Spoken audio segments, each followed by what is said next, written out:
ต่างคนมาต่างคนไปใจไม่ต่างมุ่งหาทางต่างหน้าที่มีจุดหมายเข้าถึงธรรมดับกิเลสก่อนวันตายถึงหลากหลายที่สุดท้ายตายเหมือนกันขอรับน้อมองค์สมเด็จพระสัมมาสัมพุทธเจ้าในเสียงกล่าวกับนมัสการหลวงพ่อวิลาศรีระโชโตพร้อมทั้งพระสงฆ์ทุกรูปสามเณรทุกองค์เจ้าค่ะค่ะธรรมสวัสดีค่ะแม่ชีเมพามญาติธรรมของเฮาผู้อยู่ทั้งบ้านทุกท่านค่ะแม่ชีลำดวนพลักธรรมได้มีโอกาสมาในรายการธรรมะย่ำเย็นค่ะมาในสถานีวิทยุเสียงธรรมของพุทธสมาคม FM 104.25 เมกะเฮิรตซ์สื่อสังสรรค์การเรียนรู้การศึกษาการปฏิบัติและเผยแผ่พระพุทธศาสนาค่ะทำการออกอากาศจากวัดป่าบันสังคุยอำเภอพังโคนจังหวัดสกลนครค่ะมาพบพอกันในวันที่28มีนาคม2568ค่ะมื้อนี้มาพบพอกันในคณะนี้แม่ชีดำเนินรายการอยู่ที่วัดป่าอรัญญิกาวาสบ้านดงม่วงไข่อำเภอพังโคนจังหวัดสกลนครค่ะมาพบพอกันแต่วันจันทร์ถึงวันศุกร์นำสิ่งละอันพละน้อยมาฝากเก็ดความรู้มาเชิญชวนอ่วนตานทำความดีละเว้นความชั่วค่ะมื้อนี้ก็ถือว่ามาพบพอกันในวันสำคัญในวันธรรมสวนามื้อนี้เป็นมื้อฟังธรรมฟังจิตฟังใจเข้าวัดเข้าว่าสั่นครูบาอาจารย์เพิ่นว่าอันนี้วัดบ่ได้ไปแต่กับวัดจิตวัดใจก็ถ้ามีโอกาสก็ต้องวัดอยู่แล้วนะคะค่ะมีเกิดก็จังมีตายมีกายก็จังมีทุกข์เพิ่นว่ามื้อนี้เฮาเป็นนักเรียนวิชาดับทุกข์หาหนทางพ้นจากทุกข์แม่นสิต่างคนมาต่างคนไปโบราณเพิ่นว่าเสือกเส้นเดียวจุงควายเบิดหมู่เสือกเส้นเดียวเดินทางไปน้ำกันก็บ่ได้เหยียบห้อยกันนี่ล่ะสาเหตุก็ว่าต่างคนมาต่างคนไปชีวิตเกิดอยู่น้ำกรรมขันเฮาเป็นสัตว์โลกนี้ไม่ใช่กะมาหาแล้วกะนำขอเป็นมิตรแนะประโยชน์มื้อนี้มาเว้าเรื่องความเห็นของเฮาที่มันถูกหรือมันผิดเฮาหาทางสิทำความจริงให้แจ้งไปเรื่อยๆเนาะโดยชีวิตของเฮาให้มันอยู่ในกระแสชีวิตที่จะต้องศึกษาชีวิตทางกายและใจอันนี้ถ้ามันบ่เฮ็ดบ่ถูกต้องกะย้อนคิดบ่ถูกต้องแต่ถ้าความเห็นเฮาถูกต้องแล้วนี่โอ้ยมันก็สิคอยขับเคลื่อนไปเรื่อยๆแม่นสิเรื่องเดียวกันแต่กับความเห็นต่างกันเอามาฮอดตรงนี้ไม่ใช่นึกถึงคำตัดสั่งสอนของพระสัมมาสัมพุทธเจ้าตอนเพิ่นเสด็จมาเมืองโกสัมพีถ้าจำบ่ผิดเนาะอันนี้มีพระสงฆ์500รูปย่างพากันเดินทางมาชาวกะละมาชนที่เขาเจ้ามีความสงสัยอยากทราบข่าวอยากถามพระพุทธเจ้าเพราะทราบข่าวว่าพระพุทธเจ้านี่เป็นผู้ตรัสรู้นำความจริงมาฝากเพิ่นสิเสด็จมาเมืองกะละมาชนแล้วนี่สิเฮ็ดจังได๋ชาวกะละมาชนประเทศนี้เขาเจ้ามีความสงสัยเพราะว่าบ่มีผู้รู้จักเดี๋ยวก็มีลัทธิเดี๋ยวก็มีอาจารย์นั่นอาจารย์นี่มาถามมีตั้งแต่ของเจ้าของถูกของผู้อื่นบ่ถูกเขาเจ้าก็เลยสงสัยคันแม่นเฮาเว้ากันก็ได้ยินข่าวว่าพระพุทธเจ้าผู้เพิ่นตรัสรู้โลกอย่างแจ่มแจ้งรู้ว่าอันใดเป็นอันใดเฮาก็สิต้องทูลถามละคันสิเว้าแม่นบ่ก็เลยมันยังมีอยู่ในกาลมสูตรนั่นเองนะคะพระพุทธเจ้าเพิ่นก็มาให้ทางให้แนวความคิด แต่ว่าไม่ชี้อ่านเบิ่งแล้วแต่สมัยแต่เฮาเอามาฝึกจับคำเว้าในกาลมาสูตรนี่ก็คือรวมยอดได้ก็คือว่าเฮ็ดอิหยังก็ได้ว่าตั้งแต่ให้โลภให้โกรธให้หลงลดลงหรือจางค่ายหายไปรู้ความเป็นจริงในอริยสัจทั้ง4อันนี้ละก็คือละตัวละตนใดอันนี้ละบ่ไปใส่ดอกนะคะแม่นสีหลายคนเว้าหลายทั้งมาหลายต่างความคิดก็บ่เป็นหยังเฮาฟังไว้น้ำบ่ล้นแก้วชาบ่ล้นถ้วยก็นูทางเบิ่งต่างคนก็ต่างว่าตัวตนดีนี่ละคือสาเหตุโตที่มันขับต่อทางไปนิพพานเฮาแม้แต่โตเฮาก็มีโตเฮาอันนี้นะคะแต่ถ้าเป็นความเว้าซื่อๆนั่นมันก็เฮาบ่ได้ศึกษามันก็จะว่าตัวตนจริงแท้แม่นบ่อย่างว่าเพิ่นให้แนวทางมาไม่ใช่เคยจำได้ว่า10อย่างนี่ล่ะแม่นบ่เพิ่นเว้านั่นก็เอามาใส่ใจเด้เฮาเอามาเปรียบเทียบกับชีวิตของเฮาที่ปฏิบัติธรรมนี่มันจะสามารถรู้ได้เข้าใจสักวันใดคันบ่เข้าใจนี่มันก็จื้อบ่ได้เลยล่ะเก็ตความรู้หรือคำตัดคำสั่งนี่เฮาฟังบ่ได้แม่นฟังซื่อๆเพิ่นบ่ได้ให้เฮาจำเบิดซุความดอกมันจำบ่ได้อยู่แล้วเพียงแต่ว่าจับประเด็นให้มันแม่นการฟังธรรมเงียงหูฟังเป็นลำดับเฮาสิหยิบตัวใดมากระทำไว้ในใจเฮาสิหยิบตัวใดมาฝึกฝนตนเองนี่เป็นเรื่องที่เฮาลืมบ่ได้แม่นบ่คะได้ยินได้ฟังมา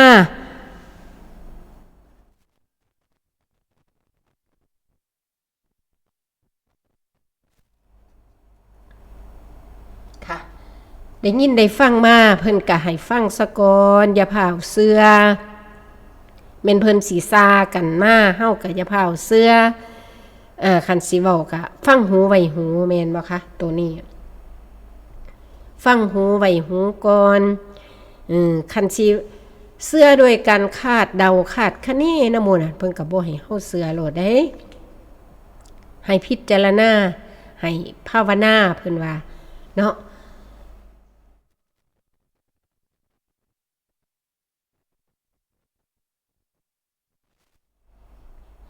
เพิ่นก็ให้เฮาภาวนาไปเรื่อยๆว่าอันนี้เป็นจังซี่จังซั่นตามคำสั่งสอนของพระสัมมาสัมพุทธเจ้าเพิ่นก่อนอื่นเพิ่นก็ยังว่าทำความเห็นของเฮาให้ถูกต้องซะก่อนมันสัมพันธ์กันเพราะมันกาเอาบ่ได้คาดคะเนเอาก็บ่ได้ผู้นี้เป็นครูผู้นี้เป็นอาจารย์เฮานี่ถูกอาจารย์อื่นบ่ถูกต้องอีหยังเพิ่นก็บ่ให้สุดตรงแบบนี้นะคะให้รับฟังมันจะเกี่ยวกับโยงมาใส่ในพระพุทธเจ้าสอนสัมมาทิฏฐิ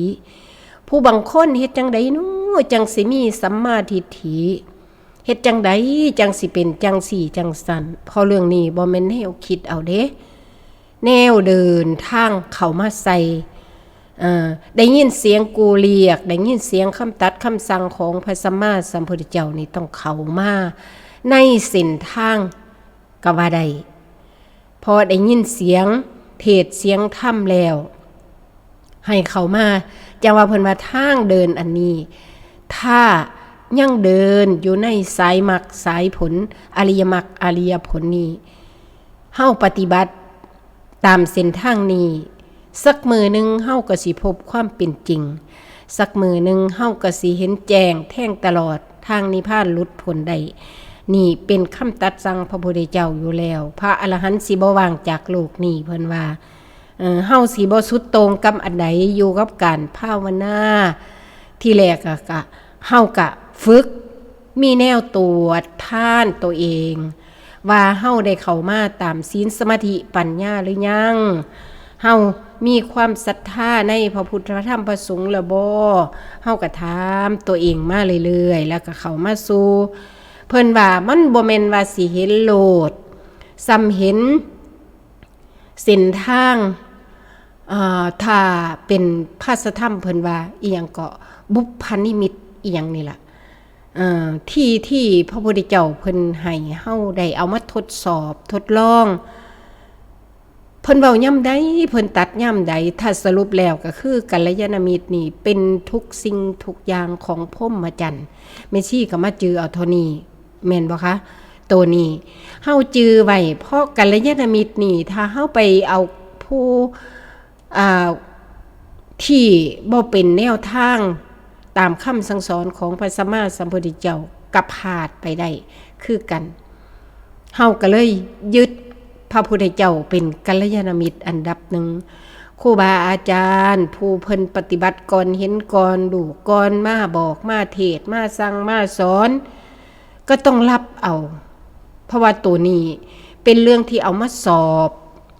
ศีลสมาธิปัญญาไตเต่ายางไปนำทางเพราะมันมีบริวารเด้บ่อันเดียวเพิ่นว่าบ่ได้แม่นว่าเฮ็ดอันเดียวเฮ็ดหลายอย่างเหลือเกินแต่มันมีจุดเดียวจังว่าเพิ่นได้ให้อาศัยวินัยอาศัยวินัยมันสิคู่กันเด้กับกัลยาณมิตรนั่นถ้าเฮาสิสังเกตตัวเองเฮาบ่มีวินัยเฮาก็คือเฮาบ่มีศีลนั่นเองศีลก็บ่มีขอบมีเขตนี่ยินแต่เพิ่นว่าปล่อยว่างเปล่าบ่มีหยังดอกบ่เฮ็ดหยังดอกอีหยังก็สิเข้าใจไปจังซั่นก็เป็นพวกฤาษีได้นั่นเฮาจับประเด็นไว้ก่อนแม่นบ่คะจังว่ากัลยาณมิตรเป็นทุกสิ่งทุกอย่างก็คือเพิ่นต้องเอาวินัยเข้ามาครอบอยู่ในธรรมบัญญัติอันนี้แม่นบ่พระพุทธเจ้าสอนแบบนี้ทางฝ่ายโลกเพิ่นก็เอากฎหมายมาควบคุมดูแลทั้งพระพุทธเจ้าเพิ่นสอนกะทางพระธรรมทางสายธรรมเพิ่นก็เอาพระพุทธเจ้าเป็นหลักเป็นกัลยาณมิตรให้เอาพระธรรมที่พระองค์ได้ตรัสรู้มาสั่งสอนมีพระสงฆ์ที่เป็นแนวทางให้เฮาได้เห็นแบบเห็นอย่างกะอาศัยศีลแม่นบ่เพราะมันคู่กับวินัยเด้คันเฮาอันจังว่าเพิ่นว่าคำสุภาษิตจีนเขาเจ้าว่าคันว่าผู้มักโกรธอยู่พระสิห้องว่าเจ้าของเป็นบัณฑิตก็บ่แม่นเพิ่นเว้าจังซี่กำแพงผูพังๆอย่าไปย่างไกลเดี๋ยวมันสิพังทับหัวจักมือนึงโดยที่เฮาบ่เข้าใจว่ามันสิพังเวลาใดพระบ่มีศีลเฮาก็เอาตัวนี้เป็นเครื่องวัดแม่แต่โตเฮาคือกันถ้าเฮาเฮ็ดบกพร่องเฮาตั้งอกตั้งใจฝึกไปคู่กับวินัยสร้างสรรค์คุณงามความดีละบาปบำเพ็ญบุญฝ่ายดีก็คือฝ่ายเดินมรรคอันนี้ล่ะเพราะว่ามันจะอยู่ในกรรมบท10นั่นคือเฮาจะต้องเทตัวเองไปเรื่อยๆจนมาฮอดความปลอดภัยก็คือธรรมะที่เฮาพอใจประพฤติปฏิบัติมาฮอดธรรมสันทะเด้พอใจเด้มาฮอดหม้องนี้บ่ฮ้อนบ่ล้นแห้งเพราะมันพอใจแม่นเพิ่นสิเว้าสิตีเขาสิว่าจังได๋มันก็มีการเดินทางมาเดินมักมาฮอดหม้องพอใจแล้วนี่มันปลอดภัยมาระดับหนึ่งเด้แล้วเฮาก็สิตั้งอกตั้งใจมันสิบ่แค่แห้งมันสิบ่ย่านเขาเอาให้แห้งจังซี่แม่นว่าพอเฮาฝึกเข้าสู่เส้นทางสายกลางนั่นเองแต่จิตเฮาบ่เป็นอคติบ่รักบ่ชังแม่นมันสิรักสิชังก็น้อยลงเฮาก็สิอยู่กับการภาวนาประคับประคองชีวิตของเฮาให้กระแสชีวิตของเฮานี่อยู่กับพระพุทธพระธรรมพระสงฆ์ไปเรื่อยๆพร้อมที่สิซอยเหลือคนอื่นจังสิซอยเจ้าของได้แล้วพระพุทธเจ้ายังสอนให้ซอยคนอื่นคือถ้าเป็นภาษาธรรมเพิ่นก็ว่าบำเพ็ญตนประโยชน์ตนและประโยชน์ท่านให้ถึงพร้อมด้วยความบ่ประมาทบุ้ยคำนี้คักบ่คะนั่นล่ะจังว่าเพิ่นว่าสินำพาเจ้าของนี่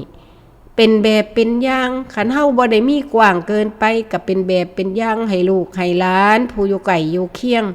ผู้เขาเจ้ามีความ เลื่อมใสศรัทธาในการประพฤติปฏิบัตินี้ก็มาน้ำเพิ่นใดคือกันเด้สายนี้ก็ได้เฮาฝึกทิฏฐิของเฮาอันนี้ล่ะคือความเห็นของเฮาอันนี้แม่นบ่ล่ะถ้าความเห็นเฮาถูกเว้าออกมามันก็ถูกหยังถูกทำฝ่ายใดทำฝ่ายโลกศีลธรรมมันก็ถูกบ่ได้สอนให้ร้ายผู้ใดบ่ได้สอนเบียดเบียนผู้ใดมีการเอื้อเฟื้อเผื่อแผ่มันก็สิเห็นไปเพราะในเฮาอยู่ในภาคภาวนาศึกษาให้จนเข้ากระแสชีวิตของเฮาโดยเห็นกายเห็นจิตแม่นบ่นั่นคือฝึกสติปัฏฐานกับคู่กันกับความบ่ประมาทเฮาก็ตั้งให้มันถึงพร้อมทั้งกัลยาณมิตรอันนี้แม่นบ่คะอันจังว่าเพิ่นว่ามันมีมาแล้วนะคะที่แรกมันก็ต้องอาศัยเด้กัลยาณมิตรเฮาเด้ที่ผู้เป็นพระพุทธเจ้าผู้เพิ่นตรัสรู้มาบอกเฮาก็จังได้ยินแล้วก็พากันฟังแล้วก็มาตั้งอกตั้งใจน้อมนำมาจังว่าเพิ่นเส้นทางในการเฮาฝึกเดินทางสายอริยมรรคนี่สายอริยเจ้านี่จังว่าเพิ่นได้เอาสัมมาทิฏฐิมันจะคู่กันกับโยนิโสมนสิการไม่ซี่จำได้เท่านี้นะคะเพราะว่าเฮาสิพอได้ยินได้ฟังแม่นสิฟังอีหยังเทศจากครูบาอาจารย์องค์ใดหรือเห็นอีหยังอยู่ในการภาวนามาฮอดหม้องนี้เฮาสิถึงพร้อมโดยกัลยาณมิตรที่ได้ยินคนอื่นเว้านั่นเองถ้าเว้าเป็นเสียงธรรมกับปัลโตโคสะที่ได้ยินจากคนอื่นมาอยู่แล้วเสียเฮาฮู้จักเจ้าของโดยที่บ่ได้ศึกษามันยากนะคะยากอยู่สำหรับพวกเฮาผู้เป็นปุถุชนกิเลสนะเป็นสัตว์โลกอยู่จะต้องได้ยินจะต้องได้ฟังจะต้องได้เห็นจะต้องได้รู้มาจังว่าเพิ่นได้เอามาคู่กันเลยได้ยินได้ฟังยกตัวอย่างเช่นได้ยินครูบาอาจารย์องค์นี้องค์นั้นเพิ่นเทศน์ว่าจังซี่จังซั่นนี่ถ้าเฮาบ่จำจักคำเฮาฟังเรื่อยๆเฉยๆเป็นนักฟังที่จับประเด็นบ่ได้นี่ก็เสียเวลาคือกันเด้ไม่สิว่าเนาะตั้งใจฟังดีๆนะคะจังว่าเพิ่นอาศัยความเพียรเข้ามาใกล้ๆเพียรเด้ถ้าเฮาความเพียรหลายก็เกิดฟุ้งซ่านเกิดตัวตนแทรกซ้อนอันใดก็เฮาฮู้เบิดแล้วอันใดเฮาก็เก่งอันใดเฮาก็รู้เรียนสูงนั่นนี่กะนั่งสมาธิก็บ่ได้มันฟุ้งนี่คือความเพียรมันกล้าโพดก็ต้องถอยลงมาเพราะเฮาฝึกเดินมรรคนี่หัวใจแท้ๆคืออยู่กลางแท้ๆเด้กลางในจุดนั้นๆล่ะแม่นบ่เฮ็ดหยังก็พอดีนะความหมายที่เฮาหยิบมาใส่ได้แต่ถ้าความเพียรหน่อยจังซี่ให้ระวังคือกันเพราะหยังว่าติมันบ่สดบ่ซื่นมันเหงานอนฟังเทศเหงานอนงุบๆงับๆนั่นความเพียรหน่อยเด้เพราะการกระตุ้นจิตนะการที่บ่ฮู้จักเจ้าของนี่ส่วนหนึ่งถ้าเฮาเป็นคนเหงาคนตั้งสติบ่ได้นี่ฟังเทศอย่าไปหลับตาอันนี้ครูบาอาจารย์เพิ่นบอกมามีซี่ก็จือไว้เด้คันเวลาใดมันสีเสือบๆหรือสีบ่เข้าใจหรืองงๆสิให้มื่นตาเลยมื่นตาสิเบิ่งหน้าผู้เทศสิเฮ็ดสายตาต่ำทอดลงสิเฮ็ดจังไดก็ได้ให้มันจิตเฮาตื่นขึ้นมารับอย่าเสียเวลาในการฟังซ้ำเฮาเป็นผู้ลางคนเป็นนักฟังแนวชอบถ้าแนวบ่ชอบนี่บ่ถูกใจเลยแล้วก็บ่ฟังจังซี่ก็เสียโอกาสได้คือกันอีกจังว่าเพิ่นบอกมาเฮาได้ยินได้ฟังแล้วกัลยาณมิตรเฮาก็สิได้สมพ่อพระพุทธเจ้าเพิ่นกัลยาณมิตรความหมายกว้างมากเป็นทุกสิ่งทุกอย่างของพรหมจรรย์ว่าซั่นอุ้ยสมาสึงแห้งแต่บาดนี่แม่นบ่ซึ่งตัวคันบ่มีกัลยาณมิตรมาเว้าให้ฟังยกตัวอย่างเช่นพระพุทธเจ้าครูบาอาจารย์เพิ่นเทศน์เพิ่นสอนหรือในหนังสือนักปราชญ์คณาจารย์เพิ่นเฮ็ดมานั่น มันต้องได้เห็นได้ยินเฮามาประกอบให้คิดไข้ควรในสิ่งนั้นในสิ่งพอเฮาคิดเฮาพิจารณาอยู่บ่เศร้าก็เกิดสิ่งปรากฏขึ้นมาให้เฮาได้เห็นเรียนในสัญญามากก็บ่เป็นหยังนะคะอันนี้พอเฮาเดินมากมาเรื่อยๆกายฝากไว้กับศีลจิตใจฝากไว้กับธรรมจังว่าเฮาสิบ่ได้ถามเลยว่าเฮาได้เป็นสัมมาทิฏฐิแล้วบ่หรือจังใดนั่นหมายถึงกลับเข้ามาทำเหตุเลยเด้สิบ่ได้ไปถามหาได้ว่าข่อยได้ข่อยหยังเพราะมันเข้าใจไปเรื่อยๆก็จังว่าสัมมาทิฏฐิที่ถูกต้องพระพุทธเจ้าเพิ่นเลยเปรียบเทียบให้สิจื้อได้เด้จื้อได้หยังว่าติจื้อได้ว่าเพิ่นเทศได้ยินเพิ่นเทศเพิ่นว่าพอเฮาเข้ามาในเดินทางสายมรรคกัลยาณมิตรนี่แล้วเฮาอาศัยวินัยก็คือกายฝักไว้กับศีลอันนี้เดินมากมาเรื่อยๆใส่สติปัฏฐานทั้ง4อันนี้กายเวทนาจิตธรรมอันนี้ฝึกไปให้มันถึงพร้อมฝึกเจ้าของกะว่าใครแน่แล้วกะมาบอกผู้อื่นก็บ่เป็นหยังเห็นอยู่บ่ครูบาอาจารย์เพิ่นเฮ็ดได้แล้วเพิ่นก็มาสอนให้เฮาผู้ใดเฮ็ดเพิ่นเฮ็ดได้แล้วเพิ่นก็เอาอันนั้นแหละมาเว้าสู่เฮาฟังแม่นบ่นั่นล่ะก็จังได้พัฒนาเป็นแบบเป็นอย่างกันไปเฮาเลยสิบ่ต้องไปสงสัยว่าอาจารย์นั่นบ่คักคืออาจารย์เฮามันสิโยงไปใส่เห็นอยู่บ่กาลมสูตรนั่นพระพุทธเจ้าเพิ่นก็บอกว่าถ้ามันเป็นทางสุดตรงสองสายอันนี้ก็ซึ่งว่ามันบ่แม่นเพราะว่าทุกสิ่งทุกอย่างนี่มันแขวนอยู่กับลักษณะที่มันทุกลักษณะที่เกิดดับนั่นเองเกิดขึ้นตั้งอยู่ล่ะดับไปเฮาเอายาวก็ไกลไปเฮาเอาสั้นก็อยู่กับปัจจุบันเห็นอยู่เพิ่นว่าพระพุทธเจ้าเลยสอนตัวนี้สอนให้เฮาได้เข้าใจนำพาชีวิตเจ้าของได้ฝึกฝนตนหาทางออกจากทุกข์นี้เป็นเรื่องที่สัมมาทิฏฐิกับกัลยาณมิตรอันนี้คู่กันกับให้ไข้ควรพิจารณาเลือกเฟ้นโดยแยบค่ายจือบ่ลืมอันนี้แม่นบ่พอเฮาลงโตปฏิบัตินี่เฮาก็สิบ่เป็นผู้ประมาทเด้ล่ะทิฏฐิก็คือความเห็นของเฮานี่แล้วคันมันอยู่กับกายอยู่กับเวทนาสุขทุกข์จอบเบิ่งกันอยู่หั่นเบิดปีเบิดชาติมันมีอยู่5อย่างสิเช่นกลุ่มของขันธ์ทั้ง5เฮานี่เพิ่นให้เฮียนในนี่เฮียนในกลุ่มขันธ์ทั้ง5นี่อัน4อย่างนี่มันก็อยู่ของมันเบิดปี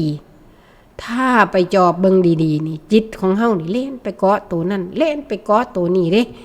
อันนี้เว้าจากประสบการณ์เล็กๆน้อยๆจะได้เห็นหน้าตาเขาว่าจิตของเฮานี่ถ้ามันไปเกาะตัวใดมันก็ว่าตัวนั้นคักตัวนั้นดีตัวยึดเข้ามาอันใดมันสุขมันก็สุขอันใดมันทุกข์มันก็ทุกข์อันจอบเบิ่งให้เห็นเด้นี่คือเห็นเฮาฝึกมาเรื่อยๆมันสิเห็นจนว่ามันเข้าใจในสภาวะนี้มันก็สิค่อยคลายออกเด้ทิ่มไปอยู่เด้บัญญัติอันนี้ก็ได้ตัวหนังสือก็ทิ่มออกไปก็บ่ม่วนคือตอนแรกมันได้อ่านนิทานก็ได้แม่นบ่เฮาก็บ่ได้สงสัยครูบาอาจารย์สมโภชเพิ่นบ่ได้อ่านไปหาหนังสือก็คือเพิ่นเรียนปริญญาตรีแล้วมันสิมาเรียนอ่านกอไก่มันก็บ่แซ่บเนาะนี่เฮาก็เปรียบเทียบเอาเป็นอุบายสอนจิตเฮาไปเรื่อยๆเด้ตัวนี้นำพาเจ้าของฝึกสติปัฏฐานทาง4นี่คือหมายถึงบ่ให้เฮาประมาทนั่นเองเพราะว่าเฮาตั้งแผนที่ไว้ล่ะเพราะจังใดก็ได้ยินได้ฟังสนใจศึกษาสนใจเราเรียนด้วยกายวาจาใจของเฮาอันนี้น้อมนำเข้าหาเฮ็ดบ่ฮู้ให้ถามแม่นบ่บางเทื่อเฮาเฮ็ดมาแน่แล้วถามเพื่อคันสิเว้าเป็นภาษาเฮาก็สิว่าอนุมัติเนาะแม่นเจ้าปฏิบัติมาแบบนี้ถูกแล้วปฏิบัติไปครูบาอาจารย์เพิ่นก็สิบอกจังซี่แม่นบ่เฮาก็มีกำลังใจเด้ได้ส่ำนี้ก็เอาเด้พอเจ้าของปฏิบัติบ่ผิดก็เอาเด้ฝึกตนให้เห็นกายเห็นจิต มาเรียนเรื่องความรู้สึกนี่ล่ะโตสำคัญเป็นนามธรรมนี่คันเฮาบ่ได้แยกแยะเบิ่งเรื่องเห็นจิตเห็นใจเฮาก็บ่สามารถที่สิแยกบาปแยกบุญแยกโทษแยกคุณออกให้เห็นไปจอบเบิ่งบุญจอบเบิ่งบาปถ้าเว้าเป็นภาษาเมซี่ธรรมะจอบเบิ่งเนาะตัวนี้เฮาจะสามารถเข้าใจในส่วนที่มันเห็นในส่วนที่มันรู้เฮาก็สิว่าโอ้แม่นความเพิ่นยอมไปฝึกไปฝึกเรื่อยๆเรื่อยๆอันนี้เพิ่นก็เลยพระพุทธเจ้าเพิ่นก็เลยเปรียบว่าเฮาเฮ็ดถูกแล้วเฮาเดินมากมาแล้วเฮามาเฮ็ดคบกัลยาณมิตรหัดฟังเทศน์ฟังธรรมอยู่ในสัตว์ในศีลมีวินัยเฮ็ดหยังอย่าได้คิดว่ามันเล็กน้อยเฮายังบ่รู้เฮาสิไปเอาธรรมพระอริยเจ้าธรรมเหนือโลกเพิ่นมาใส่กับชีวิตของเฮามันซึ่งเฮาอาจจะบ่รู้จริงบ่เห็นจริงไปยืมเงินเพิ่นมาใส่ก็เป็นหนี้เพิ่นก็สิเว้าเรื่องหยาบๆแม่นบ่เปรียบเทียบอันนั้นล่ะเฮาเลยสร้างขึ้นมาด้วยได้ยินได้ฟังมาแล้วก็ต้องเอามาภาวนาเพราะว่าการที่เฮาใส่ศีลก็ยังบ่ทันได้แม่นโตตัดเด้เป็นโตกดโตข่มโตคุมอารมณ์ของเฮาอันนี้ฝึกไปเรื่อยๆเรื่อยๆให้มันถึงพร้อมคือเพิ่นว่าในความเห็นของเฮาถึงเฮาสิเฮ็ดบ่ได้ก็เห็นว่าเป็นจังซี่กะเว้านำเพิ่นได้มันก็คอยเฮาก็คอยค้นหาให้มันแจ้งออกฝึกเดินทางไปเรื่อยๆโยนิโสมนสิการคู่กันกับกัลยาณมิตรนี่ได้ยินได้ฟังจากผู้อื่นได้ยินฟังเสียงเทศน์เสียงธรรมก็สรุปว่าเพิ่นสิเปรียบสติบ่แม่นปัญญาเฮามีพอเฮามีสติแล้วก็เปรียบคือกันคำเฮาเดินทางที่สิมีสัมมาทิฏฐินั่นล่ะแม่นสิเอาสัมมาทิฏฐิเบื้องต้น10อย่างมาสอบอารมณ์ตัวเองเบิ่งว่าเฮ็ดได้ผ่านบ่ฝ่ายโลกศีลธรรมอยู่บ้านอยู่เฮือนอันนี้เชื่ออยู่บ่เชื่อบาปเชื่อบุญได้กินหยังท่านหยังเฮามาด้วยศรัทธาพระพุทธพระธรรมพระสงฆ์เพื่ออนุเคราะห์สงเคราะห์เพื่อละกิเลสโลภโกรธหลงอันนี้หัวใหญ่ใจความมันเด้บ่ได้ว่าสิเฮ็ดไปเพื่ออันใดต้องเพื่อตัวนี้ได้ตั้งใจให้มันเลยตัวนี้เฮาเฮ็ดไปเรื่อยๆแล้วปัญญามันก็สิสอดแทรกเข้าไปเห็นไปจนว่าได้แล่นออกมาเบิงขี่ตะเว้นตี5กว่านี่มื้อนี้ฝนบ่ตกเป็นขอบฟ้าสีทองนั่นหมายถึงเฮามีสตินี่เฮา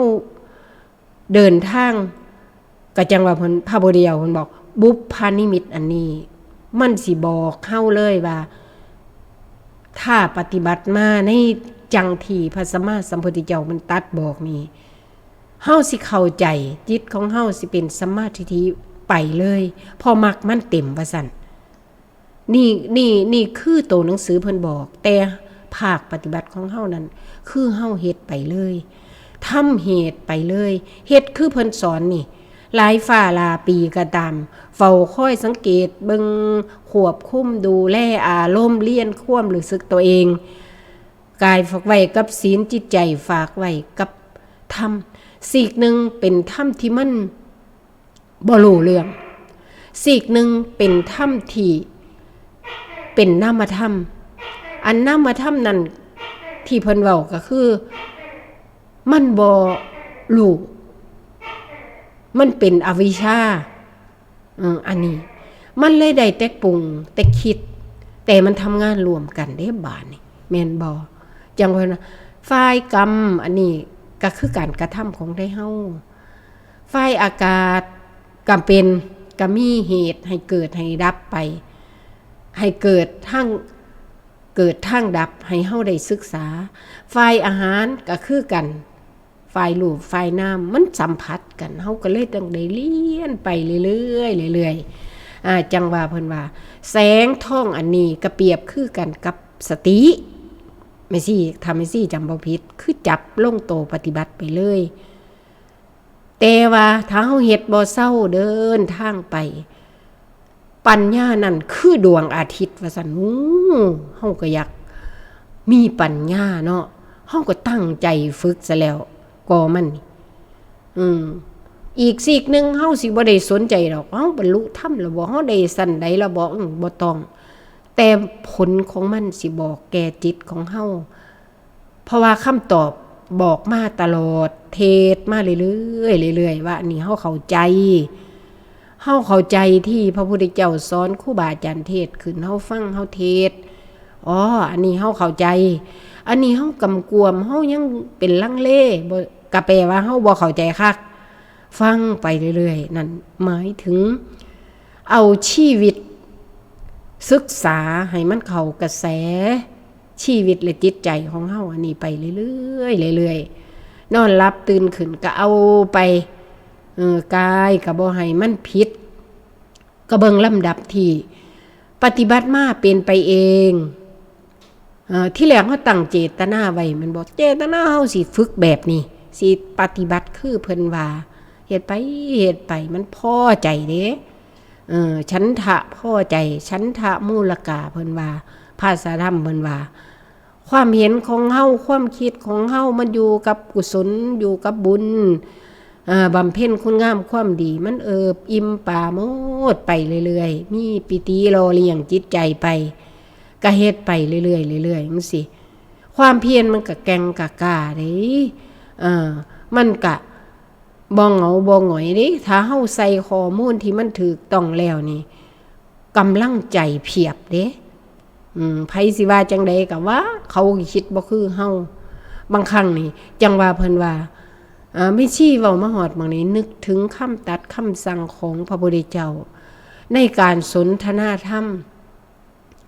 เวลาอยู่ซื่อๆอันนี้เปรียบเทียบเนาะเฮาเห็นเฮาบ่รู้ไปในงานศพหรืองานอีหยังต่างๆนี่ผู้รู้เพิ่นฮู้ว่าอาจารย์องค์นี้มีของมีคุณธรรมที่สิเทศให้เฮาฟังตั้งที่แท้เพิ่นก็นั่งหน้าดำขี้มิกอยู่หั่นล่ะครูบาอาจารย์องค์นั้นอยู่นิ่งๆเฉยๆบ่ปากเฮาบ่รู้แท้ๆเด้พอเฮาบ่มีตาในเฮาบ่มีสิ่งที่สิไปรู้กับเพิ่นบัดหาจนกว่าว่าเพิ่นนิมนต์อาจารย์นี่ขึ้นธรรมาเทศได้ฟังเพิ่นเว้าเพิ่นเทศโอ้ยจังมาศรัทธาจังมาสะอ่อนเพิ่นได้บาดนี่อันนี้คือตาเห็นรูปหูฟังเสียงเฮาสิคิดเอาเองก็บ่ได้มันโยงไปใส่กาลมสูตรพุ่นเด้เฮาสิคาดคะเนสิเดาไปบ่ได้จังว่าเพิ่นว่า9สิคิด10สิคิดก็ให้คิดดีไว้ซะก่อนคิดดีไว้อย่าไปมองขีติอย่าไปมองเพิ่นด้วยทิฏฐิความเห็นของเจ้าของนั่น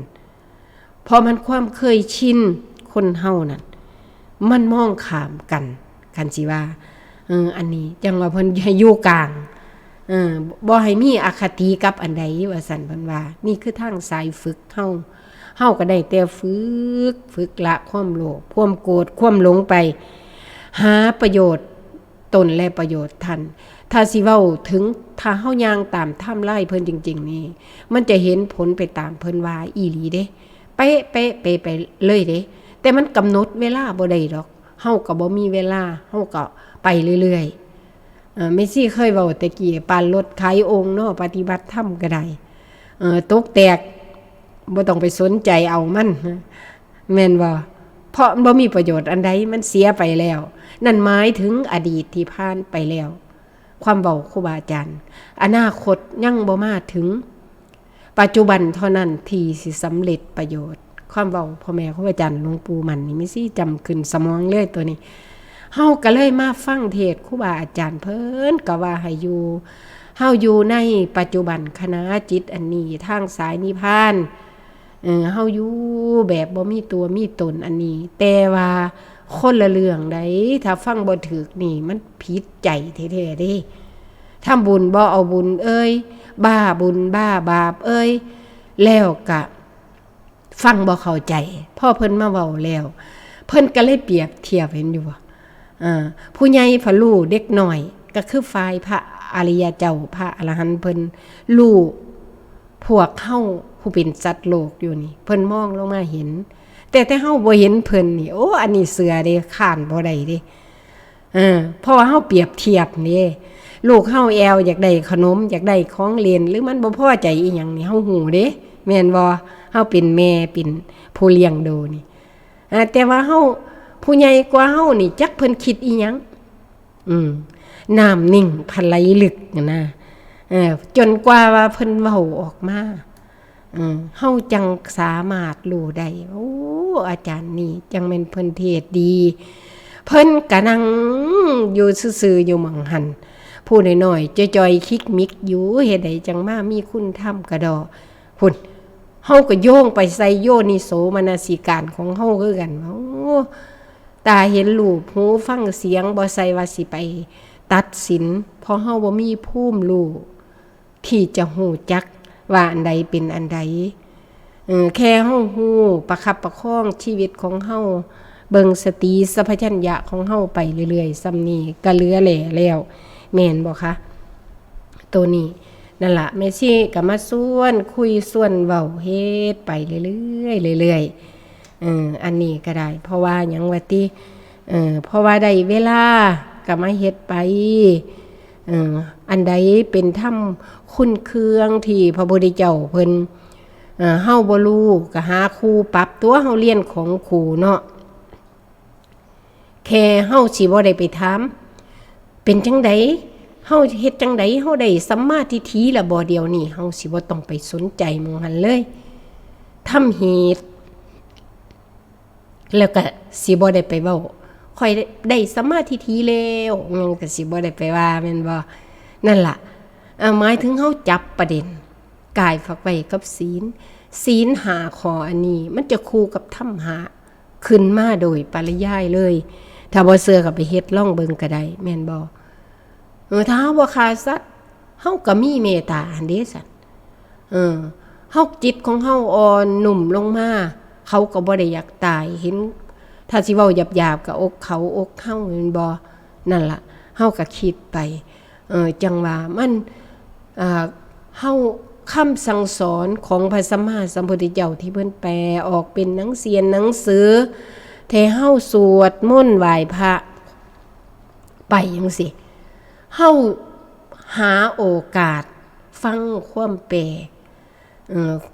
แล้วก็มีเหตุปัจจัยให้เฮาได้ตั้งอกตั้งใจเด้ตัวนี้คือไม่ซี่เคยถ้าเฮาบ่ได้ฟังธรรมหรือตั้งใจแล้วก็จับประเด็นมานี่มันก็บ่ได้จื้อบ่ได้เฮาก็จักสิเอาหยังมาไขควรแม่นบ่เพราะว่าเพิ่นบอกเฮาคักแล้วว่ากัลยาณมิตรเป็นทุกสิ่งทุกอย่างในการศึกษาธรรมเฮาเอามาคู่กับโยนิโสมนสิการไขควรพิจารณาถึงสิ่งปรากฏถึงเหตุถึงปัจจัยอย่างสารพัดที่เฮาจะไขควรในธรรมมันก็จังสิเกิดปัญญาได้เด้ล่ะเพิ่นว่า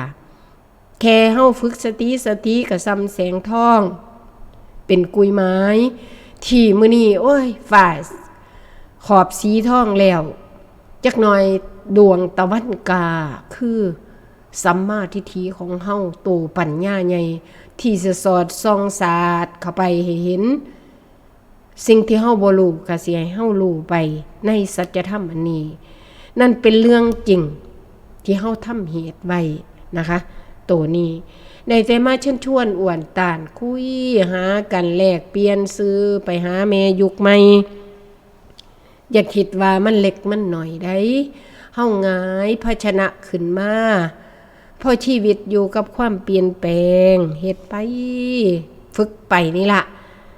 จังใดก็ได้โดยความบ่ประมาทของเฮานี่ล่ะจังใดก็ได้แม่นบ่เฮาต้องการเทศตัวเองเฮาก็เอาตัวนี้ล่ะโตพระพุทธเจ้าเพิ่นสอนนี่ล่ะดูเฮ็ดบ่ล่ะดูฝึกอยู่บ่ล่ะส่วนเจ้าของ ฝึกก็ฝึกมาในกายขันธ์หาของเฮานี่ได้เอาไปเอามามันบ่อยู่ไกลเด้ชีวิตคำว่าเดินมักกะเฮาหยิบ3ไตมาหยังว่าไตสิขาซะก่อนกศีลสมาธิปัญญากะซ้ำว่าหยิบเอามักมาที่เฮาสิดำเนินชีวิตในการฝึกฝนตนเองเด้เฮาเฮ็ดไปเรื่อยๆเรื่อยๆกายของเฮาก็งดเว้นจากบาปมาแล้วจิตใจเฮาก็มีแต่กุศลมีแต่บุญกุศลคือมันฉลาดขึ้นบุญอันนี้รอเลี้ยงอิ่มหัวใจขึ้นไปไฟท่านคันได้ยินครูบาอาจารย์เพิ่นเว้าท่านคิดไปอันใดเฮาก็อุ่นอกอุ่นใจพระพุทธเจ้าบอกคักเด้อันนี้อยู่ในภาวะนี้เว้ามาฮอดหม้องนี้แม่ซี่จำบ่ลืมในคำตัดสั่งที่ได้ศึกษาในพระอภิธรรมที่เพิ่นไปสวดงานศพนั่นล่ะสาเหตุนั่นล่ะมีคนมาปัดมือแม่ซี่นั่นล่ะที่ได้เว้าให้ฟังนะตอนนั้นอายุฮอดวาง30 ปีนี่ล่ะนั่งนบอยู่ไปงานญาตินั่งเก้าอี้เด้อันนี้เว้าธรรมาจอบเบิ่งไปนำนั่งเก้าอี้อยู่เพิ่นละสวดกุศลธรรมะอกุศลธรรมะนี่ล่ะเฮาเพิ่นนบเนาะนบฟังอยู่บ่รู้เรื่องดอกนบซื่อนบมือไว้แต่ก็ฟังเพิ่นละมาตบมือขะหน่อยนี่ฟาดมือว่าอย่าไปนบเพิ่นเว้าให้ผีว่าซั่นเพิ่นเทศให้ผีว่าซั่นเกิดการสงสัยมันแม่นอยู่บ่คันเฮาบ่สงสัยจักหน่อยนี่เฮาบ่ตามหาคนหาความจริงเด้อันนี้มันสงสัยมันแม่นอยู่บ่คือมาเว้าจังซี่ไปหาคนหาเรียนซะแล้วอภิธรรมเพิ่นสวดกุศลธรรมมาแต่สมัยไปฟังเคยถามปัญหาพระอาจารย์สมภพยังว่าเว้าแล้วเว้าอีกเห็นภาพอยู่ในนิเพพนทัพพระรามนะปี3637อีหยังนี่ล่ะแต่สมัยตะกี้อยากให้พระอาจารย์สมภพแปลให้ฟังแหน่เว้าให้ฟังพ่อเขาๆเนี่ยเขียนจดหมายเพิ่นว่าผู้ใดมีปัญหาเขียนจดหมายมาถามว่าซั่นเพิ่นเทศนะบ้านนี้ขะหน่อยสงสัยหลายเหลือเกินอยากฮู้จักเหลือเกินว่าอันที่เพิ่นสวดงานศพกุศลธรรมะอกุศลธรรมะเหตุปัจจโยอีหยังนำหมู่นี้นั่นแปลว่าจังได๋นึกว่าแม่นบ่มีหนังสือแปลแม่นบ่โอ้ยเพิ่นว่าคันสิมาแปลนี่เบิดคืนแล้วคันอภิธรรมนั่นว่าซั่นแต่ว่าก็สิเว้าคร่าวๆให้ฟังเพิ่นก็สิเว้าไปเนาะเว้าเทศเพิ่นก็จื้อเอามันก็เพิ่นก็สอนเฮาคักๆนี่ได้ล่ะเนาะสอนคักๆนี่ก็เลยได้ดำเนินการประพฤติปฏิบัติเฮาก็บ่ล้มๆแรงๆเด้มีความมั่นใจเด้ว่าพระพุทธเจ้าเพิ่นสอนอีหยังเพราะมันมีต้นตอแม่นบ่มาศึกษาเบิ่งต้นตอของพระพุทธเจ้าที่เพิ่นนั่นอยู่ในเทศสิขึ้นไปเทศโปรดพระมารดานะแต่สมัยแต่กี้นะเทศโปรดพระมารดาอันอยู่ในอภิธรรม7คัมภีร์นั่นเพิ่นสวดนั่นบาดนี้มันแปลว่าจังได๋ขะน้อยก็สงสัยอยู่บ่เซาเป็นผู้เฒ่าที่มาเล่าเรื่องเนาะเฮาบ่แม่นพระสงฆ์องค์เจ้าสิไปเทศน์เนาะเฮาก็อันเข้าใจอันศึกษาอันผู้กำลัง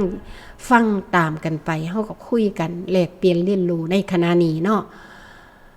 ก็จื้อได้ตั้งแต่พระพุทธเจ้าเพิ่นล้ำลึกหาตอนเพิ่นตัดสรู้แล้วก็ตอนเพิ่นนึกถึงอยากตอบแทนบุญคุณแม่คือนางสิริมหามายานั้นที่เสด็จสวรรคตก่อนที่ได้คลอดได้7 มื้อนั้นพระพุทธเจ้าเพิ่นเคยล้ำลึกเห็นว่าเคยอธิษฐานจิตมาวันนี้แล้วมันสมบูรณ์สมประสงค์แล้วกับพระมารดานี่เฮาก็ตัดสรู้แล้วนึกถึงบุญถึงคุณเพิ่นถึงแม่สิไปเทศโปรดแม่สิ พอเว้าจังซี่แล้วเพิ่นก็ขึ้นไปเสด็จขึ้นไปสวรรค์ชั้นดาวดึงส์ถ้าเจอบ่ผิดอยู่ในไปเสด็จไปประทับนั่งอยู่ใต้ห่มปาริชาติอีหยังนี่ล่ะกับพวกชาวเทวดาพระอินทร์ในสันดาวดึงส์นะเขาเจ้าก็ฮู้จักก็เสด็จเข้าเฝ้าพระพุทธเจ้านั่งกราบเป็นระเบียบเรียบร้อยเด้ชาวเทวดาเฮาเบิ่งในตำราแต่สมัยตะกี้เนาะแล้วเพิ่นก็เลี้ยวหากะเลยถามพระอินทราธิราชหัวหน้าพระอินทร์ว่าคันสิเว้าแปลเป็นบ้านเฮาก็โยมแม่สิริมหามายานี่เพิ่นอยู่ไสถามพระอินทร์พระอินทร์ก็เลยทราบคำตัดสั่งพระพุทธเจ้าแล้วก็เลยไปตามมันก็สิมีวิมานของเพิ่นก็ถือว่าเพิ่นเป็น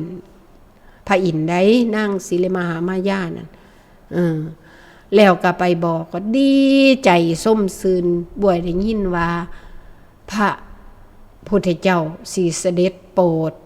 พระพุทธมารดานางดีใจไม่ใช่จับประเด็นมาลงโตปฏิบัติตั้งแต่พระพุทธเจ้าเพิ่นมีคุณเลิศล้ำเพิ่นกะจังแม่นเป็นแบบเป็นอย่างจังแม่นมาสอนผู้ที่เห็นคุณของพ่อของแม่จิตของเฮาอ่อนนุ่มจนน้ำตาสิไหลพุ่นเด้เฮาอ่านเบิ่งก็ได้แม่นบ่เฮาคิดเห็นแล้วแม่ก็ดีใจพ่อแม่ลูกก็ย่องแม่เด้นี่ล่ะคือผู้รู้ผู้เพิ่นอยู่สูงเพิ่นหูจักผู้อยู่ต่ำสิเฮ็ดจังใดแม่ก็เลยว่าคันแม่นแท้เฮาเว้าก็สิว่าโอ้เนาะเฮานี่บ่เสียแรงที่ได้อุ้มท้องลูก9 เดือน10 เดือนที่ได้พระโอรสที่มีสติปัญญาอันประเสริฐได้มาโปรดเฮาเห็นถึงป่านนี้ว่าซั่นอ่านซ้ำนี้จิตใจนุ่มลงไปคือเห็นภาพแม่นบ่นี่คือการปรโตโฆษาเด้การได้ยินกัลยาณมิตรที่เพิ่นมาเว้าให้ฟังนี้บ่แม่นธรรมดาเด้พอเฮาได้ยินแล้วมันก็ระลึกนึกถึงว่าพ่อมาเฮ็ดก็มาเสด็จมาแล้วก็พุทธมารดาก็นั่งเบื้องขวากราบนมัสการเรียบร้อยแล้วพระพุทธเจ้าให้กำลังใจแม่ไหมคือครูบาอาจารย์เพิ่นเว้านี่ล่ะคือแท้เฮาพ่อแม่เว้านี่ล่ะโอ้ยมายับเข้ามาคันแม่นเมซี่แปลงเป็นเสียงอีสานเนาะเล่าตถาคตสิใส่ตอบแทนค่าน้ำนมข้าวป้อนว่าซั่นพระราชนียับเข้ามาคันแม่นเฮาเว้ากันสิเอาธรรมะอีหยังเนาะคันแม่นเพิ่นคันแม่นเป็นครูบาอาจารย์เพิ่นสิเว้านำญาติโยมกะพระพุทธเจ้าให้กำลังใจแม่ย่องแม่สิเอาพระธรรมวินัยหรือพระไตรปิฎกสุภาสุตันตปิฎกก็น้อยนิดเหลือเกินสิบ่คุ้มบุญคุ้มคุณของเขาป้อนของแม่ที่ได้เลี้ยงมาเคยสัญญาเกิดชาติใดพบใดที่ยังเป็นพระโพธิสัตว์อยู่ก็ให้เป็นแม่ของพระพุทธเจ้ามาณวันนี้เล่าตถาคตสมประสงค์แล้วสิหาแนวตอบแทนบุญคุณของพระพุทธมารดานี่สิเอาธรรมะอภิธรรม7ประการนี่ล่ะว่าซั่นที่สวดงานพบศพเด้บาดนี่โอ้ยว่ามันได้ตั้งแต่ตู้พระธรรมเอาไปไผตายเอาไปคำบ่ได้อันนี้บ่ได้บ่แม่นสวดอภิธรรมพวกเฮาไปศึกษาเบิ่งมันตัวเฮาบ่ได้เด้ที่มาใส่ปัจจุบันนี่เฮาสิสามารถว่าในพระอภิธรรม7คัมภีร์นั้นแปลว่าจังใดเพิ่นเฮ็ดเพื่อประโยชน์อีหยังเพิ่นกระเทศให้พระมารดาไม่สิจับประเด็นใดเอามาปฏิบัติเท่าคู่มือนี้ก็ให้ศึกษาเรื่องบาปเรื่องบุญเรื่องคุณเรื่องโทษนี่ได้ละบาปบำเพ็ญบุญอันนี้ได้อันที่แรกอหยังสังฆนีกันจำบ่ผิดเนาะอันนี้เบิ่งกันต่อมานี่แล้วเพิ่นก็มาสอนเทศไปธรรมที่มันเสื่อมที่ได้สร้างสมบัติแล้วก็เสื่อมแต่มันมีอยู่เด้คันเฮาเอากันจับโตลงมาปฏิบัตินี่อันบ่เสื่อมก็มีเด้ กับผู้กำลังฝึกอันมันเสื่อมก็คือเฮาเตะประคับประคองเฮาดูแลเฮารักษานี่เองใส่ความเพียรอันที่ว่ารักษาธรรมนี่คือประคับประคองไว้แม่นสิได้ธรรมเป็นสมาบัติอันนี้ก็ยังเสื่อมธรรมที่บ่เสื่อมนั่นคือสายพระอริยเจ้าสายเป็นพระอรหันต์บ่มีวันเสื่อมเพราะเป็นธรรมชาติไปเบิดซะแล้วนี่เฮาจับประเด็นเลยเพิ่นก็สิสอนไปเรื่อยๆสอนให้ฝึกมาฮอดละบัญญัติมันเห็นสภาวะมันก็ต้องละแม่นบ่มันก็เห็นอริยสัจทั้ง4พอเดินทางมาในสายมรรคสายผลน้ำเพิ่นว้าวเพิ่นเทศน์7คัมภีร์นี่เฮาปฏิบัติมาพอสมควรเด้แล้วก็เฮ็ดคือเพิ่นเว้ามานี่เฮาอุ่นใจเลยแม่ซี่ว่าฝึกยามพ่ออุ่นใจมันก็อุ่นใจได้ว่าเฮาเฮ็ดบ่ผิดแม่นบ่เฮ็ดจากเพิ่นสอนนี่สิเห็นซ้ำใดรู้ซ้ำใดนั่นเป็นเรื่องของเฉพาะตนก็เลยมันศิละบัญญัติของมันเองแม่นบ่ด้วยสติปัฏฐานมหาสติปัฏฐานอันนี้ล่ะที่เฮาฝึกในขันธ์5อันนี้ล่ะเพราะว่าทางตาหูจมูกกลิ่นกายใจอันนี้เฮาก็ต้องฝึกเฮาก็สนใจศึกษามาเรื่อยๆก็จนกว่าว่าสุดท้ายก็ที่เพิ่นเอามาเว้าให้เฮาฟังนี่แล้วล่ะมันมีไฟโลภไฟโกรธไฟหลงลดย่องขึ้นมาแต่ที่แรกสิเฮ็ดอีหยังก็เพื่อบาดนี้เฮามาเข้าใจเรื่องปฏิจจสมุปบาทได้อิทัปปยตาได้เพราะว่ามันทำเป็นเหตุและปัจจัยที่มันมาอาศัยเกาะเป็นแพร่สมพ่อเพิ่นว่าบ่มีคนแต่มีเหตุมีปัจจัยคือถ้าเฮาซุมื้อนี้ถ้าเฮามีเหตุมีปัจจัยได้เกิดมาทุกข์ยากลำบากแต่มันก็บ่เท่ากันสติปัญญาก็บ่เท่ากันบุญกุศลที่เคยสร้างทุกข์ก็บ่เท่ากันฝ่ายโลกหังมีดีได้ทุกข์ยากก็บ่เท่านั่นหมายถึงทำเหตุและปัจจัยไว้นั่นเฮาเข้าใจฮอดกรรมไปนำเพิ่นเนาะก็หมายถึงสมพ่ออภิธรรม7คัมภีร์สมพ่อมันประเสริฐแฮงรถโยงมาใส่ปัจจุบันนี้บ่แม่นว่าเอาแต่ตู้เห็นคนตายเอาตู้อภิธรรมไปตั้งรถสวดแล้วว่ามันสิได้บุญให้คนตายโว้ยฮอดบ่แม่นเลยนั่นเห็นบ่รถสอนที่เฮานี่ซุมื้อนี่อยู่ปัจจุบันนี่ฮะนี่เฮ็ดแก้พังเดียวนี่เฮ็ดให้เฮาเป็นเหตุปัจจัยพอสิทุกข์มันก็ได้ทุกข์พอสิบรรลุธรรมมันก็สิได้บรรลุธรรมเป็นเรื่องจริงนะคะตัวนี้เฮาเข้าใจเลยเอาหลายๆด้านหลายๆทางเพราะชีวิตมันมีหลายทางเฮาก็ต้องเฮ็ดหลายทางไว้คือกันหลายทางเพิ่นมีจุดเดียวค่ะนี่เฮ็ดอันใดเพื่อสิละโลภโกรธหลงเฮ็ดอันใดเพื่อสิเฮาฮู้จักในรู้บ้างบ่รู้บ้างมาเปรียบเทียบใส่เฮายังเป็นศึกษาถ้าว่าเป็นภาษาพระพุทธเจ้าเพิ่นก็สิว่าให้ศึกษาเรื่องกรรมดำกรรมขาวแม่นบ่อีหยังธรรมะในคัมภีร์7อันนี่นะคือในหมวดอันภาวิพังค์อีหยังน่ะนะที่เพิ่นเว้าว่าศึกษาลงมาเรื่อยๆในกรรมดำกรรมขาวกรรมบ่ดำบ่ขาวเฮามาเปรียบเทียบใส่ในเฮาปฏิบัติเด้โอ้แท้เฮานี่มันก็ได้บ้างบ่ได้บ้างเฮิงเติบคิดชั่วเฮิงเติบทำชั่วเฮิงเติบทำดีเฮิงเติบคิดดีเฮิงเติบโลดเพิ่นก็เลยให้มาเบิ่งเวทนาอันนี้เวทนาอันนี้ในรูปเวทนาสัญญาสังขารอาศัยขันธ์5เฮาศึกษาโอ้เฮาเข้าใจแนวทางนี้ก่อนอื่นมันต้องเข้าใจเด้จับประเด็นให้แม่นๆแล้วเข้าใจเอามาฝึกคอยสังเกตฝึกจอบเบิ่งฝึกให้เห็นหน้าตาเอาไปเอามาเห็นสภาวะแล้วมันก็ถิ่มหนังสือใดน้ำเพิ่นเป็นไปได้นะคะตัวนี้เฮาสิบ่ได้ไปง่มเถียงครูบาอาจารย์เฮาสิบ่ได้สงสัยอันใดที่เฮาเข้าใจแม่นบ่ กิเลสก็บ่ตัวเฮาได้เด้บาดนี้เอาที่เฮาก็มีอุบายการฝึกหลายด้านเพราะเชื่อผู้รู้เชื่อว่ามีทางอยู่บางเทื่อก็มองชีวิตเป็นสนุกสนานลังเทื่อนี่เฮาแทนที่มันสิสูญนี่เฮาฝึกพระพุทธเจ้าเพิ่นก็บอกล่ะคนบ่ย้านตายคนบ่ย้านหวาดวันพันพึ่งบ่กังวลนี่มีแต่ผู้ปฏิบัติตามแนวทางมรรคนี่เด้อันนี้เพราะว่าหยังว่าติมันอุ่นอกอุ่นใจอันเด้สั่นผู้ใดเดินทางมาก็สิเว้าเสียงเดียวกันนี่ละเอาไปบ่ฮอดยอดบ่ถึงบ่พ้นทุกข์ตายไปนี่ก็บ่ตกนะลูกเพราะเฮาฝึกอยู่คณะจิตนี่เด้สั่นแม่นบ่เอาจิตเจ้า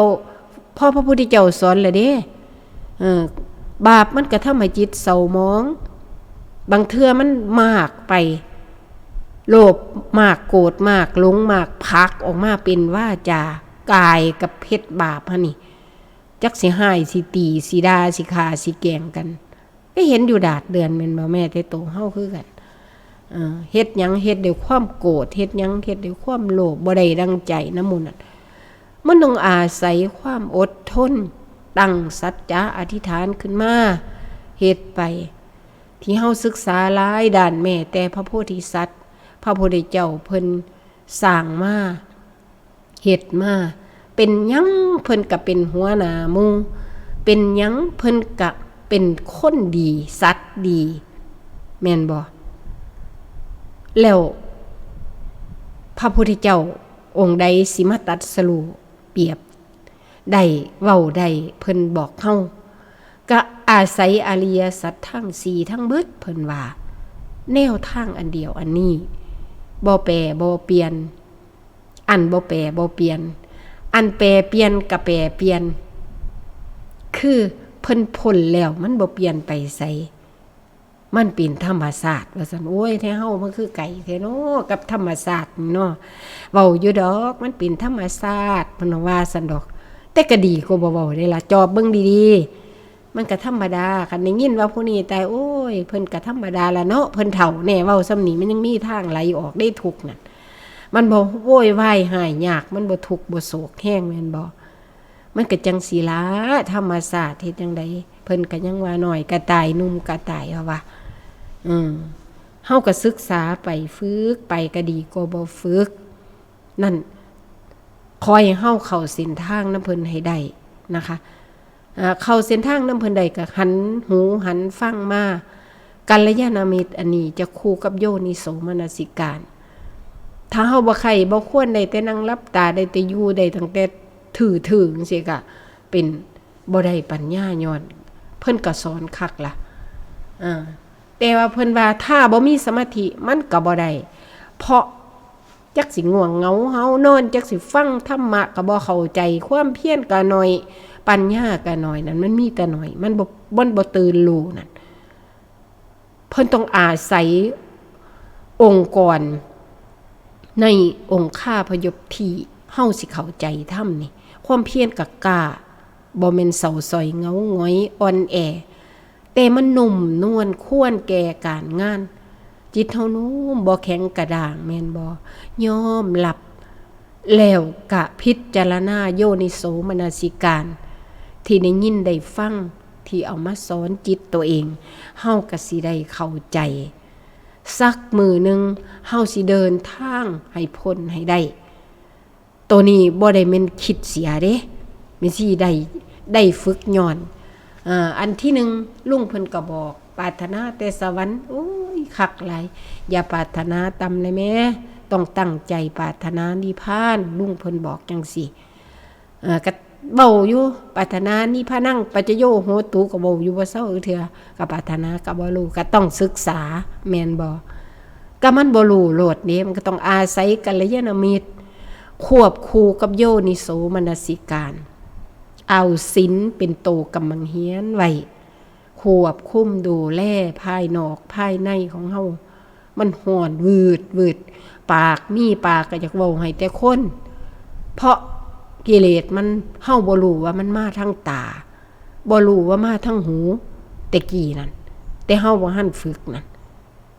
มีตั้งแต่ว่าให้เฮาแม่นบ่จักอันใดเป็นอันใดลดวุ่นวายสับสนแต่ว่าเฮาก็อยู่ในการเป็นคนดีของโลกต้องการพระพุทธจิตเฮาลำลึกไปหาแต่เพิ่นสิโปรดพระมารดาเพิ่นก็ยังฮู้ว่าสิเอาธรรมะระดับใดเนาะเห็นอยู่ผู้เพิ่นรู้ก่อนคันเอาของแข็งๆให้หรือบ่ได้เอาของอันนี้ให้เพิ่นก็รับบ่ได้บัดนี้แม่เพิ่นอยู่สวรรค์ชั้นดาวดึงส์มองนี่เฮาใครควรเอาอันนี้เอามาเปรียบเทียบเบิ่งแม่ก็ยังย่องลูกก็ย่องแม่เนาะมีกำลังใจสุดท้ายแม่ได้ฟังธรรมแล้วเกิดปีติได้บรรลุโสดาบันนางสิริมหามายาแม่พระราชชนนีพุทธมารดาของพระพุทธเจ้านั้นจือขึ้นสมองเลยเพิ่นก็ได้เทวบุตรเทวดาผู้เขาเจ้ามีสติปัญญาฟังผู้ใดโสดาบันได้สกิทาคามีหรือพระอนาคามีก็มีได้ฟังพระคัมภีร์7อันอภิธรรม7คัมภีร์นี่ก็ย้อนไตเต่าเทศมาจนว่าธรรมะที่ดีกว่านี้ก็มีอยู่ทางที่บ่เสื่อมนั่นก็คือผู้เป็นพระอรหันต์นั่นมันบ่เสื่อมไปไสมันอยู่คือเก่าอยู่หั่นอยู่บ่เสื่อมก็คือเพิ่นบ่ได้มายึดมาเปลี่ยนไปอีหยังมันอยู่บ่มีกลางเว้นกลางคืนบ่มีเวลาบ่มีหยังที่เพิ่นมันเป็นธรรมชาติไปบ่มีเฮานั่นเด้สัตว์แม่นอยู่บ่เฮ็ดจังได๋ล่ะเฮาจังสิได้ไปคือเพิ่นเนาะมีทางเดียวคือตั้งอกตั้งใจฝึกฝนตนเองไปเรื่อยๆตามบุพนิมิตที่พระพุทธเจ้าให้ทางก่อนอื่นก็ต้องเข้าเส้นทางไว้คือให้มีสัมมาทิฏฐิที่มันถูกต้องไว้เป็นสีกโลกิยะก็เอามาเทตัวเองไปกลางแผนที่ใส่มันไปเรื่อยๆศีลหาดูแลชีวิตจิตใจไปเรื่อยๆเคารพนับถือพระพุทธพระธรรมพระสงฆ์ไปเรื่อยๆแม่นบ่มีทางออกเท่านี้จนให้ถึงพร้อมไปเรื่อยๆคัดเก่าไปเรื่อยๆละกิเลสโลภโกรธหลงไปเรื่อยๆทั้งผู้เว้าและผู้ฟังเนาะไม่ซี่ก็นำเสนอไปให้เป็นกัลยาณมิตรเป็นมิตรแนะประโยชน์เฮาก็คอยเฮ็ดคอยทำไปสำหรับมื้อนี้แม่ชีเหลือเบิ่งเวลาบ่รู้ว่าสิหัวหายถ่ายขาดบ่แต่ว่าก็เวลาสิเบิดลงแล้วขอกราบลาท่านผู้ฟังไปก่อนขอน้อมบุญหาเพื่อนกัลยาณมิตรทุกท่านเว้าผิดตกก็ขออภัยผิดใจก็ขอโทษขอนำบุญหาเพื่อนกัลยาณมิตรทุกท่านนะคะขอพระสัทธรรมจงตั้งมั่นในใจผู้ค่ะและท่านผู้ฟังปรารถนาสิ่งใดที่ชอบประกอบโดยธรรมขอให้สมประสงค์ด้วยเถิดสำหรับมื้อนี้ธรรมสวัสดีค่ะ